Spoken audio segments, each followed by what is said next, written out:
Hello everyone, मेरा नाम है प्राची और आप सभी देख रहे हैं सरकारी अध्यापक। स्वागत है आप सभी का आज के एक और नए सेशन में। और आज का सेशन बहुत इंपॉर्टेंट होने वाला है, खास करके पेपर 2 के लिए। जिनका भी सब्जेक्ट क्या है, सोशल साइंस है, तो जिनका भी सब्जेक्ट सोशल साइंस है उनके लिए सेशन बहुत ज़्यादा इंपॉर्टेंट है। सोशल साइंस का हम करने जा रहे हैं मॉक टेस्ट नंबर 1। अभी तक आपने देखा होगा हिंदी का, ईवीएस का, ठीक है, और साइंस मैथ्स इन सारी क्लासेस हम कर चुके हैं। हिंदी का आपके पास एक मॉक टेस्ट आ चुका है, ईवीएस का आपके पास एक मॉक टेस्ट आ चुका है, सीडीपी का आपके पास एक मॉक टेस्ट आ चुका है। तो मॉक टेस्ट ही आपके चलेंगे टिल एग्ज़ाम, जब तक एग्ज़ाम नहीं हो जाता। सोशल साइंस का ये पहला मॉक टेस्ट होगा और जो कंटेंट वाले सवाल हैं वो सब आज डिस्कस कर लेंगे, जो कि प्रीवियस ईयर पेपर में आपके आए हुए हैं। ठीक है, पेडागॉजी वाले क्वेश्चन को जो पार्ट है उसको अलग सेशन में देखेंगे। ठीक है, तो बने रहिए, एंड तक पूरा वीडियो देखना। क्वेश्चन और आंसर का डिस्कशन सिर्फ और सिर्फ किया जाएगा, आपका टाइम बिल्कुल भी वेस्ट नहीं होगा और डेफिनेटली आपको कुछ ना कुछ सीखने को जो है वो ज़रूर मिलेगा। आपने क्या करना है, कॉपी पेन साइड में लेकर बैठना है और जितने भी हम क्वेश्चंस करेंगे, नंबर ऑफ क्वेश्चंस, ठीक, लगभग जितने भी हम क्वेश्चंस करेंगे 38 से 40 क्वेश्चंस हम करेंगे, तो उनमें से आपके कितने सही हैं, बस जितने आपके सही हुए हैं वो आपको टिक करते हुए चलना है। ठीक, तो चलिए आज का सेशन हम शुरू करते हैं। सही कितने हुए ये ज़रूर आपको लिखते हुए चलना है और सेशन के बाद में आपको कमेंट बॉक्स में अपने जो मार्क्स हैं वो लिखने हैं। ठीक है, और किसी को भी अगर सीटेट के हैंड रिटन नोट्स की ज़रूरत है तो वो इस नंबर पर कांटेक्ट करके इन्फॉर्मेशन ले सकता है। अब हम आज का सेशन शुरू करते हैं और अब बात होगी क्वेश्चंस की और आंसर्स की। चलते हैं आज के पहले क्वेश्चन पर। चलिए, तो क्वेश्चन नंबर आपके सामने है 31 और मैं पढ़ने जा रही हूँ। स्टार्ट करते हैं। भारत में शरद ऋतु के संबंध में कथन ए, बी और सी पर विचार कीजिए और सही विकल्प का चयन कीजिए। कौन से मौसम की बात हो रही है? शरद ऋतु की। ठीक है, शरद ऋतु के बारे में 3 विकल्प हैं और इनमें से सही चुनना है। पहला कहता है इस मौसम को दक्षिण पश्चिम मानसून के नाम से भी जाना जाता है। दूसरा है इस मौसम में पवन बंगाल की खाड़ी और अरब सागर से स्थल की ओर बहती हैं।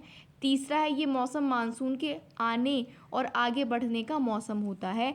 तो बताइए तीनों में से कौन सा स्टेटमेंट सही है, या फिर तीनों सही है, या आपको बताना है तीनों गलत है। और अपने आंसर अगर सही होता है चेक करने के बाद तो मार्क कर लेना एक, और नहीं होता है तो कुछ नहीं लिखना है। ठीक, और सीखना और समझना कि शरद ऋतु के बारे में इनमें से क्या सही है। तो बात करें इसके सही उत्तर की, तो 31 का जो सही उत्तर है वो है ऑप्शन नंबर 4। ऑप्शन नंबर 4 इसका सही उत्तर है, यानी कि ए, बी और सी तीनों गलत हैं। शरद ऋतु के बारे में कोई सा भी जो है सही उत्तर नहीं है। चलो बढ़ते हैं नेक्स्ट क्वेश्चन नंबर 32 पर। 32 आपसे कहता है निम्नलिखित में से कौन सी नदियाँ सुंदरबन डेल्टा का निर्माण करती हैं। बहुत ही इम्पॉर्टेंट क्वेश्चन है, इम्पॉर्टेंट, आप इसको मार्क कर लेना। कौन सी नदियाँ सुंदरबन डेल्टा बनाती हैं? गंगा और ब्रह्मपुत्र, नर्मदा और तापी, महानदी और गोदावरी, कृष्णा और कावेरी। फटाफट से अपने आंसर मार्क करिए और फिर देखेगा कौन सा उत्तर इसका सही जवाब होगा। तो 32 का जो सही जवाब है वो पहला ही ऑप्शन है, गंगा और ब्रह्मपुत्र मिलकर सुंदरबन डेल्टा बनाती हैं। याद रखना, एक तो आपकी हो गई गंगा, ठीक है, और एक आपकी ब्रह्मपुत्र, ये क्या बनाती हैं? सुंदरबन डेल्टा बनाती हैं। Next question number 33। दिए गए लक्षणों ए और बी के आधार पर वायुमंडलीय परत की पहचान करनी है। कौन सी परत के बारे में बोला है? पहला कहता है अंतरिक्ष से प्रवेश करने वाले उल्का पिंड इस परत में आने पर जल जाते हैं। और दूसरा है इस परत में बढ़ती ऊंचाई के साथ तापमान कम होता है। ऊंचाई बढ़ती है, टेम्परेचर कम होता है। तो शोभ मंडल, समताप मंडल, मध्य मंडल या बाह्य मंडल, इनमें से किस में ऐसा किया जाता है? ये दोनों पॉइंट जिसमें एग्जिस्ट करते हैं। तो 33 का सही जवाब है ऑप्शन नंबर 3, यानी कि मध्य मंडल। तो मध्य मंडल की क्या विशेषता है कि अंतरिक्ष से आने वाले उल्कापिंड मध्य मंडल में आने पर जल जाते हैं और मध्य मंडल में ऊंचाई के साथ साथ तापमान जो होता है वो कम होता जाता है। याद रखिएगा क्वेश्चन नंबर 34। आतपन का संबंध किससे है? आतपन, इंसोलेशन, इसको हिंदी इंग्लिश में बोलते हैं इंसोलेशन या आतपन। इसका संबंध किससे है? पहला है वायु दाब के साथ, दूसरा है मौसमी पवनों के साथ, तीसरा है सूर्य की ऊर्जा के साथ, या फिर बहिर्मंडल और उसमें होने वाली गैसों के साथ। तो आतपन किससे संबंधित है? अपना आंसर आपको मेरे बिना बोले मार्क कर लेना है, फिर चेक करना है और सही है तो एक मार्क ऐड कर देना है। तो 34 का सही जवाब होगा ऑप्शन नंबर 3। सूर्य की ऊर्जा, सूर्य की ऊर्जा यानी कि सोलर एनर्जी से रिलेटेड होता है आतपन या फिर इंसोलेशन। याद रखना किससे रिलेटेड है? सूर्य की ऊर्जा से। बढ़ते हैं क्वेश्चन नंबर 35 पर। 35 आपसे कहता है उचित विकल्पों के साथ निम्नलिखित का मिलान आपको करना है। देखिए ऐसे क्वेश्चन बहुत इंपॉर्टेंट होते हैं, इसमें आपको क्योंकि 4 पॉइंट्स मिलाने हैं तो आप इससे 4 क्वेश्चन सीखेंगे। हो सकता है इनमें से कोई पॉइंट आपसे इंडिविजुअल क्वेश्चन में पूछ लिया जाए। तो शंकुधारी वन, भूमध्य सागरीय वनस्पति, उष्णकटिबंधीय सदाबहार वन और शीतोष्ण सदाबहार वन, इनमें से आप इनको मैच कर लो। ठीक है, किस कहाँ कहाँ से ये रिलेटेड है, उसके बाद मैं आपको उसका सही आंसर बताती हूँ। तो 35 का जो सही उत्तर है वो है ऑप्शन नंबर 2। अब 2 आपसे क्या कह रहा है ये देख लेते हैं। ए को 3rd से मिला दीजिए। शंकुधारी वन नरम कास्ट वाले सदाबहार वृक्ष होते हैं। शंकुधारी वन नर्म कास्ट वाले सदाबहार वन होते हैं। फिर बी का है 4th, भूमध्य सागरीय वनस्पति महाद्वीपों का पश्चिमी और दक्षिणी पश्चिमी किनारा। भूमध्य सागरीय वनस्पति महाद्वीपों का पश्चिमी और दक्षिण पश्चिमी किनारा। फिर सी आपके पास है उष्णकटिबंधीय सदाबहार वन। तो इसका हो जाता, जो उष्णकटिबंधीय सदाबहार वन होते हैं ये दृढ़ कास्ट वाले होते हैं, नरम वाले शंकुधारी और दृढ़ वाले उष्णकटिबंधीय। शीतोष्ण सदाबहार वन महाद्वीपों का पूर्वी किनारा। जो शीतोष्ण कटिबंधीय वन है ये क्या है? महाद्वीपों का पूर्वी किनारा है। तो सेकंड जो ऑप्शन है मार्क कर लो, इसका आप स्क्रीनशॉट भी ले लो।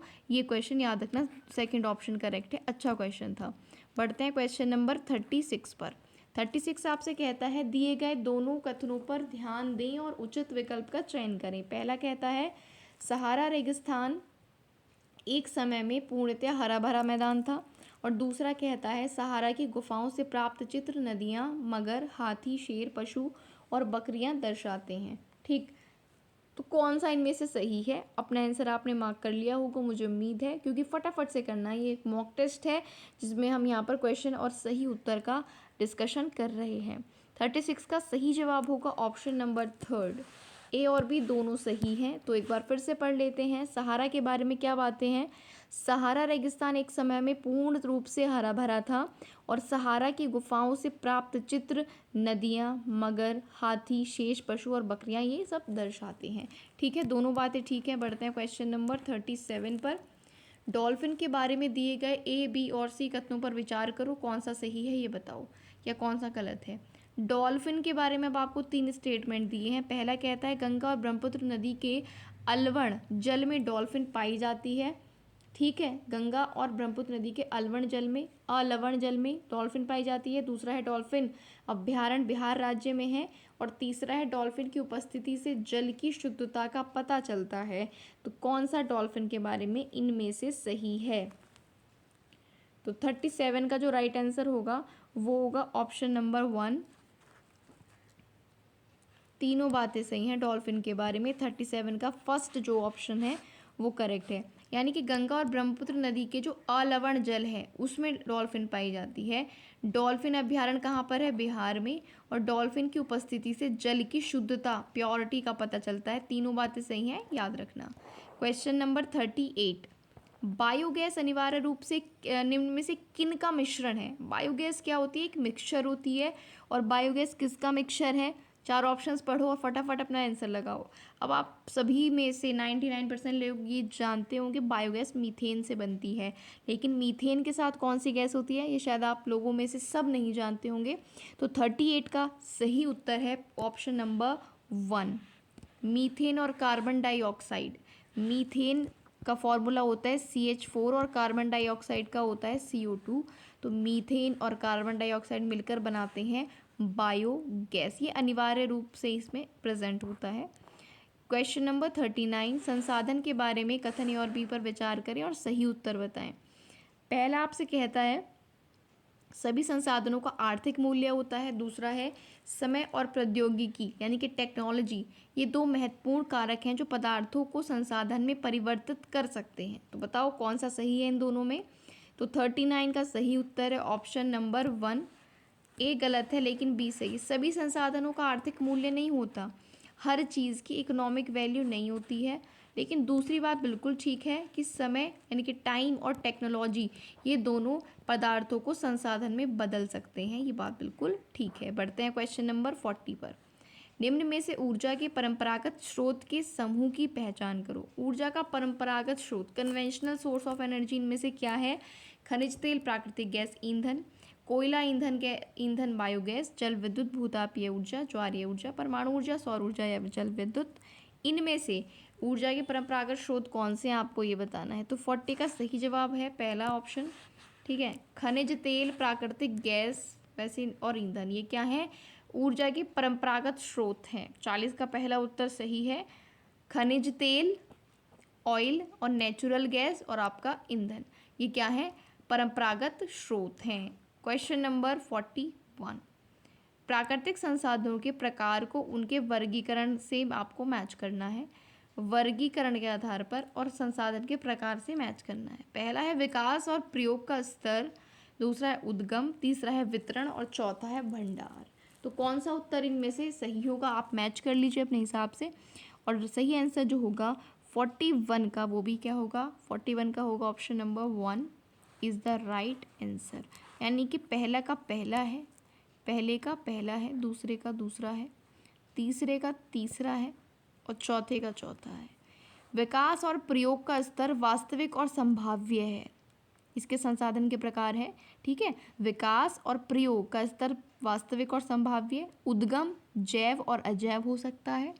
वितरण सर्वव्यापक और स्थानिक हो सकता है। भंडार नवीकरणीय और अनवीकरणीय हो सकते हैं। तो पहला उत्तर इसका सही जवाब है। बढ़ते हैं क्वेश्चन नंबर 42 पर, ठीक है। पेपर लेंदी बन जाता है स्टेटमेंट वाले क्वेश्चन से। चलिए, कथन पहला कहता है लगभग 12,000 साल पहले भारत में कई क्षेत्रों में गर्मी बढ़ने के कारण घास वाले मैदान बनने लगे।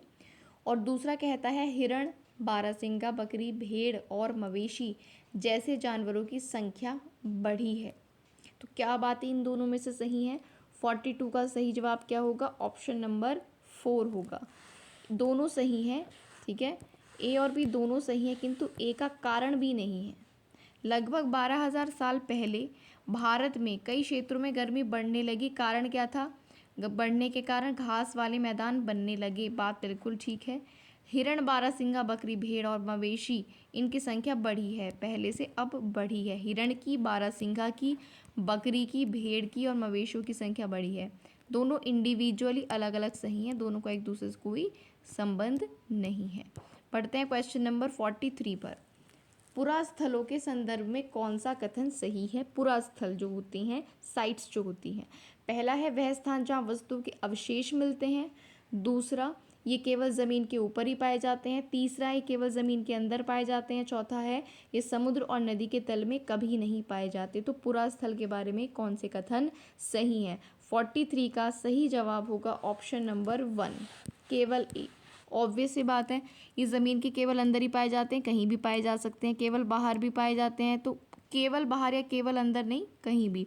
और ये समुद्र और नदी के तल में कभी नहीं हो सकते, ऐसा नहीं है। वो स्थान जहाँ वस्तुओं के अवशेष मिलते हैं उसको पुरास्थल कहा जाता है। पुरास्थल की क्वालिटी में से एक है। क्वेश्चन नंबर 44 यानी कि 44। हड़प्पा सभ्यता के लोग क्या बनाते थे?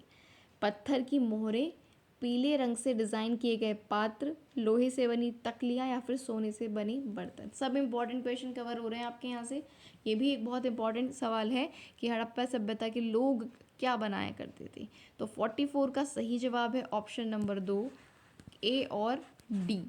पत्थर की मोहरें बनाते थे और सोने से बने बर्तन बनाते थे। याद रखना, हड़प्पा सभ्यता के जो लोग थे क्या बनाते थे? पत्थर की मोहरें, ठीक है, सील्स या फिर स्टैम्प्स, पत्थर की मोहरें और सोने से बड़े बर्तन, गोल्ड वेसल्स। याद रखना, हड़प्पा सभ्यता के लोग पत्थर की मोहरें और सोने से बने बर्तन बनाया करते थे। Question number 45। एक महापाषाण कब्र में 2 कंकालों के अवशेष थे। इन दोनों में से महिला के कंकाल का अनुमान लगाने हेतु क्या देखना होगा? हड्डियों की संरचना, कंकालों के साथ मिले आभूषण या फिर कंकालों के आकार या फिर कंकालों के साथ मिले खाना पकाने के बर्तन। तो अगर आपको महापाषाण काल में कब्र में से 2 कंकाल मिले हैं और महिला कंकाल को पहचानना है तो इनमें से क्या सही अनुमान लगाने के लिए रहेगा। तो 45 का सही उत्तर है फिर से ऑप्शन नंबर 1, केवल एक। हड्डियों की संरचना से ही आप बता सकते हो कि वो जो कंकाल है वो मेल है या फीमेल है, हड्डियों की संरचना से, बोन स्ट्रक्चर से। क्वेश्चन नंबर 46, प्रारंभिक काल से शुरू करके आरोही क्रम में निम्नलिखित को बताना है। प्रारंभिक काल से शुरू करके आगे तक का बताना है। पहला है वेदों की रचना की शुरुआत, दूसरा है महापाषाणों के निर्माण की शुरुआत, तीसरा है इनाम गांव में कृषकों का विकास और चौथा है चरक। तो प्रारंभिक काल से इनको हमने बढ़ते हुए क्रम में लगाना है। तो 46 का सही जवाब पहला ऑप्शन होगा, ABCD, they are already in increasing order. सबसे पहले वेदों की रचना हुई, उसके बाद महापाषाणों के निर्माण की शुरुआत, उसके बाद इनाम गांव के कृषकों का विकास, फिर आ जाते हैं चरक। क्लियर है। चलिए बढ़ते हैं क्वेश्चन नंबर 47 पर। अपने भी आंसर्स आप मार्क करते रहना, एंड में सेशन में बताना कि आउट ऑफ आज हम जितने भी मैं एंड में बताऊंगी हमने कितने क्वेश्चन डिस्कस करे, कितने आपके सही हुए। आप केवल सही सही लिखते चलना। 47 कहता है हाल के काल से शुरू करके अवरोही क्रम में इनको आपने लिखना है, यहाँ पर उल्टे क्रम में लिखना है, ठीक है। Arrange following in descending order starting from recent period. Recent से लेकर आपको पहले तक की लिखनी है, पुरानी चीज़ें लिखनी है रीसेंट से उल्टे क्रम में। तो यहाँ पर आपके पास फिर से क्या है, 4 ऑप्शंस हैं और 47 का जो सही जवाब होगा वो ऑप्शन नंबर 3 होगा। रीसेंट से लिखना है घटते हुए, ठीक। तो अभी सबसे रीसेंट का इनमें रहेगा अरिका मैडू पत्तन में बसना, उसके पहले था संगम साहित्य की रचना की शुरुआत, उससे पहले लोहे के प्रयोग में बढ़ोतरी, नगर आहत सिक्के, और इन चारों में सबसे पहले उपमहाद्वीप में लोहे के प्रयोग की शुरुआत। तो घटते हुए क्रम में लिखना था हमें अभी से, ठीक है। तो पहला आपका क्या हुआ,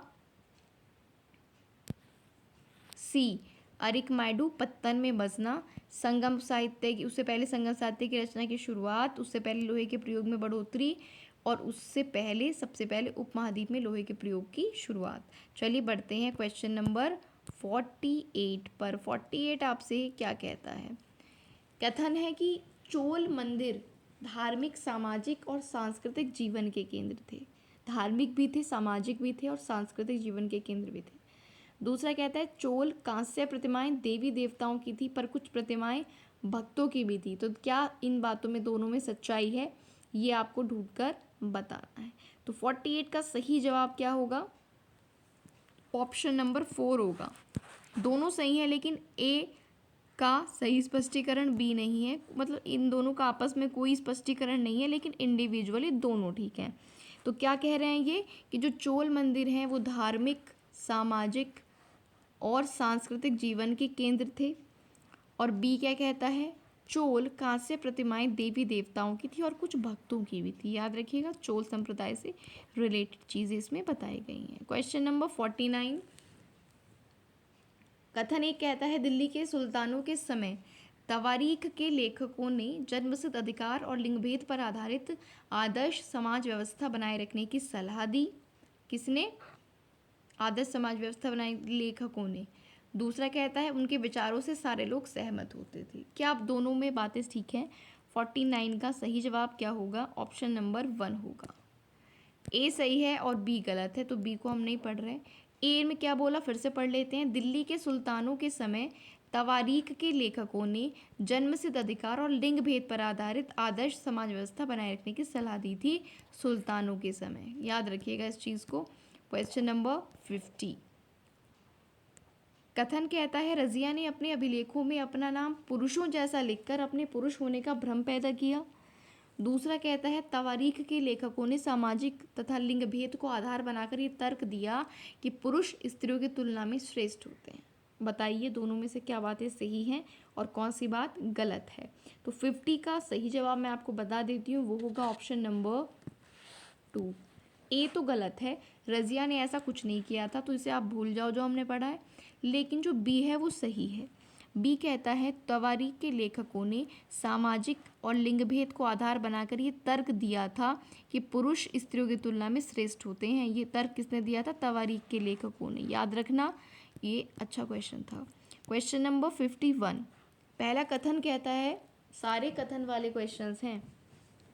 अकबर, जहांगीर और शाहजहां ने सुलह ए कुल के विचार को शासन का सिद्धांत बनाया। यूनिवर्सल पीस का विचार किसने बनाया सिद्धांत? अकबर, जहांगीर और शाहजहां ने। दूसरा है, विभिन्न धर्मों से जुड़े हुए व्यक्तियों के साथ विचार विमर्श से अकबर की समझ बनी कि जो विद्वान धार्मिक रीति और मतान्धता पर बल देते हैं वे अक्सर कट्टर होते हैं। तो दोनों में से कौन सी बातें सही हैं मैं आपको बता देती हूँ। 51 का थर्ड ऑप्शन जो है वो करेक्ट है। दोनों बातें सही हैं और ए का कारण बी है। चूंकि विभिन्न धर्मों से जुड़े हुए व्यक्तियों के साथ विचार विमर्श करके अकबर की समझ में ये बात आई कि जो विद्वान धार्मिक रीति और मतान्धता पर बल देते हैं वो कट्टर होते हैं, इसीलिए अकबर, जहांगीर और शाहजहां ने सुलह कुल यानी कि यूनिवर्सल पीस के विचार को अपना सिद्धांत बनाया। दोनों बातें कनेक्टेड हैं और सही हैं। 52। पहला कहता है दिल्ली के सुल्तानों और मुगलों के काल में श्रेणीबद्ध समाज ज़्यादा सरल हो गया। दूसरा है जनजातीय समाज कई असमान वर्गों में विभाजित नहीं था। तो कौन सा इनमें सही है, क्या कारण है बी ए का, ये आपको बताना है। 52 का सही जवाब है ऑप्शन नंबर 2। ए गलत है किंतु बी सही है। ये तो मत पढ़ो, पढ़ो ही मत, ठीक है। दूसरा कह रहा है जनजातीय समाज कई असमान वर्गों में विभाजित नहीं था, ये बात सही है। 52 का आपका दूसरा ऑप्शन सही है, मतलब ए तो गलत है। बी कथन सही है जो कि कहता है कि जनजातीय समाज कई असमान वर्गों में विभाजित नहीं था। Question number 53। पहला कथन आपसे कहता है बहादुर शाह जफर ने मुखियाओं और शासकों को चिट्ठी लिखकर अंग्रेजों से लड़ने के लिए भारतीय राज्यों का एक संघ बनाने का आह्वान किया, अंग्रेजों से लड़ने के लिए।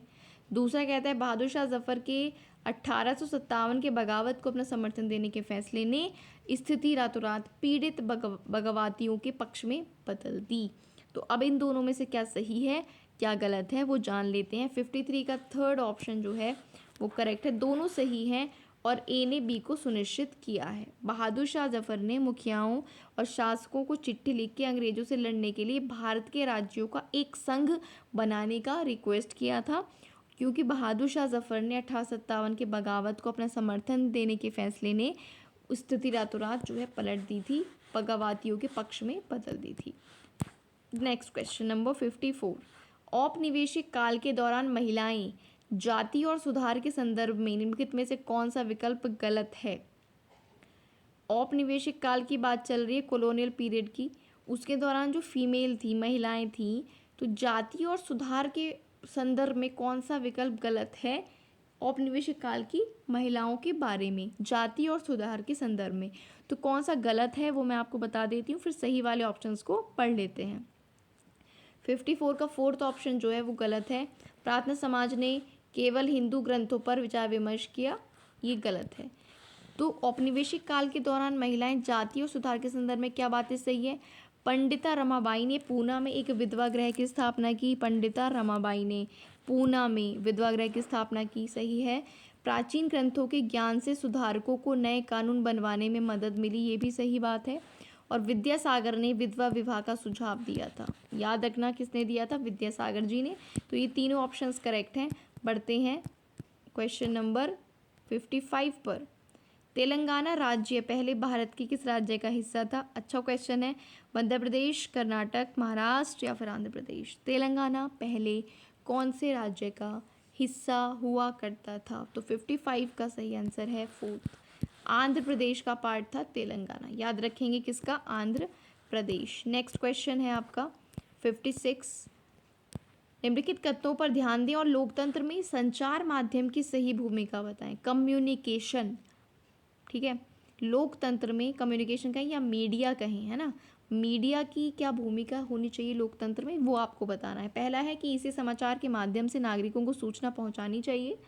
दूसरा है इसे विज्ञापक के दृष्टिकोण को समाचार कार्यक्रमों के माध्यम से देना चाहिए। तीसरा है इसे हर दृष्टिकोण की चर्चा करनी चाहिए। तो कौन सी बातें सही हैं? आसान सा सवाल है। 56 का थर्ड ऑप्शन जो है वो करेक्ट होगा, ए और सी सही है। जो विज्ञापक है उसके दृष्टिकोण को क्या दिखाना चाहिए? नहीं, जो चीज़ें हो रही हैं वो डायरेक्ट दिखानी चाहिए, ना कि विज्ञापक के दृष्टिकोण को दिखाना चाहिए। बाकी नागरिकों तक सूचना पहुंचानी चाहिए और हर दृष्टिकोण से चर्चा करनी चाहिए, ना कि सिर्फ जो विज्ञापन दे रहा है उसके दृष्टिकोण से। क्वेश्चन नंबर 57, यहाँ पर आपका एक क्वेश्चन आ जाता है, निम्नलिखित में से कौन सा विज्ञापन रूढ़िवादी चित्रण यानी कि जेंडर स्टीरियोटाइप का उदाहरण नहीं होगा? ठीक है, पेडागोजी का क्वेश्चन आपके सामने आ चुका है। अब सामने आ चुका है तो इसका आंसर भी कर दो। इस जेंडर स्टीरियोटाइप का एग्जाम्पल नहीं है इनमें से कौन सा? जेंडर स्टीरियोटाइप जानते हो, मेल फीमेल को डिस्क्रिमिनेट करना कि ये मेल का काम है, ये फीमेल का काम है, उस चीज़ को दिखाना, दैट इज़ वो विचार शो करना। जेंडर स्टीरियोटाइप यानी कि रूढ़िवादिता। तो यहाँ पर अगर मैं बात करूँ इसका एग्जाम्पल नहीं है ये पूछा है, तो 57 का पहला जो है वो इसका ऑप्शन नहीं है। स्पोर्ट्स जूते के विज्ञापन में एक लड़की फुटबॉल खेलती हुई, तो अच्छी बात है। स्टीरियोटाइप क्या है कि लड़के फुटबॉल खेलते हैं, लेकिन ऐड में हमें दिख रहा है कि लड़की फुटबॉल खेल रही है, तो ये जेंडर स्टीरियोटाइप नहीं है। इसका सही जवाब नहीं में पूछा था तो पहला है। लेकिन क्या है वो भी देख लो। चाय के विज्ञापन में एक माँ का सुबह चाय बनाना जेंडर स्टीरियोटाइप में शो करता है उसको। लिपस्टिक के विज्ञापन में महिला का मेकअप करना शो करता है जेंडर स्टीरियोटाइप को। गाड़ी के विज्ञापन में एक महिला को पति द्वारा ऑफिस छोड़ा जाना, ये भी जेंडर स्टीरियोटाइप को शो करता है। समझ गए? जहाँ आप एक पर्टिकुलर काम के लिए एक पर्टिकुलर लिंग को बोल दो ना कि ये काम यही करेगा, वो जेंडर स्टीरियोटाइप होता है।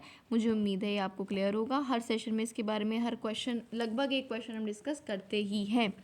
58, दिए गए लक्षणों ए और बी के आधार पर महाद्वीप बताइए कौन सा है? पहला कहता है ये विश्व का सबसे छोटा महाद्वीप है जो पूरी तरह से दक्षिणी गोलार्ध में स्थित है। तो जब इन्होंने बोल दिया ना कि विश्व का सबसे छोटा महाद्वीप है, तो अगर आपने पढ़ाई की है तो आप समझ जाओगे कौन सा द्वीप है। ठीक, और ये कहाँ पर है? पूरी तरह से दक्षिणी गोलार्ध में, सदर्न हेमिस्फेयर में है। दूसरा, इसे द्वीपीय महाद्वीप भी कहते हैं। तो this is one and only Australia, क्योंकि ऑस्ट्रेलिया महाद्वीप विश्व का सबसे छोटा महाद्वीप है, ये पूरी तरह से दक्षिणी गोलार्ध में है और इसको द्वीपीय महाद्वीप भी कहते हैं। 58 का सेकंड ऑप्शन राइट आंसर होगा। क्वेश्चन नंबर 59 पर चलते हैं। सौर मंडल में हम जैसे जैसे सूर्य से दूर जाते हैं तो क्या होता है? तो सौर मंडल में हम जैसे जैसे सूर्य से दूर जाते हैं तो ग्रहों द्वारा सूर्य के चारों ओर एक परिक्रमण करने की अवधि बढ़ती जाती है। 59 का पहला ऑप्शन जो है वो सही है। जैसे सौरमंडल में सूर्य से, ये मान लीजिए सूर्य है, इससे दूर जाएंगे तो ग्रहों के द्वारा सूर्य के चारों ओर जो परिक्रमण करने की टाइम पीरियड है, अवधि है, वो बढ़ जाती है। क्लियर है? बढ़ते हैं क्वेश्चन नंबर 60 पर। कल्पना करें यदि पृथ्वी अपने कक्षीय समतल की ओर ना झुकी होती, तो हमें पता है कि पृथ्वी जो है अपने कक्षीय समतल की ओर झुकी हुई है, और अगर ऐसा ना होता तो पहला है प्रदीप्ति वृत्त और देशांतर रेखाएं एक दूसरे से मिल जाती, प्रदीप्ति वृत्त और अक्षांशीय रेखाएं मिल जाती, किसी क्षेत्र विशेष में कोई मौसमी परिवर्तन नहीं होता, या किसी क्षेत्र विशेष में ज़्यादा मौसमी परिवर्तन होता। तो कौन सी बात इनमें से सही है? 60 का आपको सही आंसर मार्क करना है। तो 60 का जो पहला ऑप्शन है वो करेक्ट है, ए और सी सही है। प्रदीप्ति वृत्त और देशांतर रेखाएं मिल जाती और किसी क्षेत्र विशेष में कोई मौसमी परिवर्तन होता ही नहीं अगर पृथ्वी अपने अक्ष पर झुकी हुई ना होती। तो ये दोनों बातें आपको याद रखनी है। पढ़ते हैं क्वेश्चन नंबर 61 पर। लगातार आपकी प्रैक्टिस हम कराएंगे सीटेट के एग्ज़ाम तक, तो आप चैनल के साथ बने रहिएगा और बेल आइकन ज़रूर प्रेस कर लेना जिससे कोई भी वीडियो आए तो आपको नोटिफिकेशन मिल जाए। भारत में ग्राम पंचायत कितने वर्षों के कार्यकाल के लिए चुना जाता है? बहुत ही आसान सा सवाल है। ग्राम पंचायत का कार्यकाल कितना होता है? तो 5 साल का होता है, 5 ईयर का। Option number 1 is the right answer. 62 क्या कहता है? पुलिस थाने के प्रभारी का पद नाम क्या है? जो पुलिस थाने का इंचार्ज होता है उसको ऑफिशियली क्या बोलते हैं? तो पुलिस थाने के इंचार्ज को बोला जाता है station house officer. Station house officer बोलते हैं। पुलिस स्टेशन में जो इंचार्ज पुलिस वाला होता है उसका नाम स्टेशन हाउस ऑफिसर होता है। और नेक्स्ट क्वेश्चन है 63rd। हिंदू उत्तराधिकार अधिनियम में लाए गए 2005 के संशोधन ने निम्नलिखित में से क्या मुहैया करवाया है? हिंदू उत्तराधिकार अधिनियम, याद रखना ये है आपका 2005 का, इसमें संशोधन किया गया, तो क्या मुहैया करवाया गया उस संशोधन के थ्रू? तो 63 का सही ऑप्शन होगा ऑप्शन नंबर 2, महिलाओं का पारिवारिक संपत्ति में बराबर हिस्सेदारी का अधिकार। याद रखना हिंदू उत्तराधिकार अधिनियम 2005 में क्या संशोधन हुआ कि महिलाओं को भी पारिवारिक संपत्ति में बराबर की साझेदारी दी जाए, ये उसमें इंक्लूड किया गया। क्वेश्चन नंबर 64, भारतीय संविधान की व्याख्या का अंतिम अर्थ निर्णायक किसे माना जाता है? भारतीय संविधान की जो व्याख्या हुई है ना, उसमें जो अंतिम निर्णायक था वो कौन रहा? राष्ट्रपति, संसद, न्यायपालिका या फिर अटॉर्नी जनरल? तो 64 का सही जवाब होगा क्या? ऑप्शन नंबर 3, न्यायपालिका यानी कि जुडिशरी। याद रखना भारत के संविधान की व्याख्या का अंतिम निर्णायक हमारा जुडिशरी सिस्टम है, न्यायपालिका है। नेक्स्ट क्वेश्चन नंबर 65, अत्याचार निवारण अधिनियम 1989 को निम्नलिखित में से कौन से समुदाय को न्याय दिलाने के लिए पारित किया गया था? तो एक अत्याचार निवारण अधिनियम आया था 1989 में, उसको किस समुदाय को न्याय दिलाने के लिए ये एक्ट पारित किया गया था? तो 65 का जो सही जवाब है वो है ऑप्शन नंबर 3, आदिवासी और दलित लोगों को, ठीक है, न्याय दिलाने के लिए ये एक्ट लाया गया था। किसको? जो ट्राइबल्स हैं और दलित्स हैं उनको न्याय दिलाने के लिए अत्याचार निवारण अधिनियम 1989 को लाया गया था। क्वेश्चन नंबर 66, ऐसी राजनीतिक व्यवस्था जिसमें एक से ज़्यादा स्तर की सरकार होती है उसको क्या बोलते हैं? एक स्तर से ज़्यादा स्तर की सरकार जहाँ पर होती है उसको बोला जाता है संघवाद यानी कि फेडरल सिस्टम। याद रखना जहाँ पर एक से ज़्यादा लेवल पर गवर्नमेंट होती है उसको फेडरल सिस्टम बोलते हैं यानी कि संघवाद बोलते हैं। 66 का 4th आपका सही जवाब होगा। क्वेश्चन नंबर 67, निम्नलिखित में से कौन सी नीति सामाजिक न्याय को प्रोत्साहित करती है? पहला है सरकारी नौकरियों में सूचीगत दलित जाति के उम्मीदवारों को आरक्षण देना, दूसरा है न्यूनतम मेहनताना कानून पारित करना। सामाजिक न्याय वाला कौन सा स्टेटमेंट है इन दोनों में से? तो 67 का सही जवाब है ऑप्शन नंबर 3, ए और बी दोनों। ए और बी दोनों सामाजिक न्याय को प्रोत्साहित करते हैं। सरकारी नौकरी में सूचीगत दलित जाति के लोगों को आरक्षण देना और न्यूनतम मेहनताना कानून पारित करना, मिनिमम वेज एक्ट कि मिनिमम इतना तो वेज मिलेगा ही, ठीक है, किसी भी कार्य के लिए। दोनों बातें सामाजिक न्याय से जुड़ी हुई हैं। 68, नई दिल्ली की वास्तुशैली की चर्चा में एक शिक्षक को केंद्रित करना चाहिए। तो अब ये आ चुकी है आपकी क्या? पेडागोजी आ चुकी है। पेडागोजी हम डिस्कस करेंगे कल वाली क्लास में, ठीक है, कल वाली क्लास में पेडागोजी के क्वेश्चंस को डिस्कस करेंगे। तो लगभग हमने जो है क्वेश्चंस कितने डिस्कस कर लिए हैं? 35, लगभग हमने 35 क्वेश्चंस डिस्कस कर लिए हैं। तो आपको 36 करे हैं क्योंकि ये 2 छोड़ रहे हैं हम, 60, 69, 36 में से कितने आपके करेक्ट हुए हैं कमेंट बॉक्स में ज़रूर आपको लिखना है, ठीक है। कमेंट बॉक्स में लिख देना आउट ऑफ 36 आपके कितने जो हैं सही हुए हैं। वीडियो अगर अच्छी लगी है तो फटाफट से लाइक बटन पे प्रेस करो, ठीक है, और सब्सक्राइब अभी तक नहीं किया है तो सब्सक्राइब कर लो। लगातार एग्जाम तक ऐसी ही क्लासेस आपकी चलती रहेंगी। जाने से पहले वीडियो को शेयर कर देना। आपके जो भी स्टडी ग्रुप हैं केवल उनमें इस वीडियो को आप शेयर कर दें, उसके बाद आप अपनी पढ़ाई कंटिन्यू कर सकते हैं। पढ़ते रहिए, मेहनत करते रहिए, बहुत अच्छे मार्क्स लाने हैं आपको सीटेट में, ये मानकर चलिए और यही सोच कर तैयारी कीजिए। कोई डाउट है तो कमेंट बॉक्स में आप लिख सकते हैं। लगातार प्रैक्टिस के लिए हमारे चैनल से जुड़े रहिए। आज के लिए इतना ही रखते हैं। Thank you.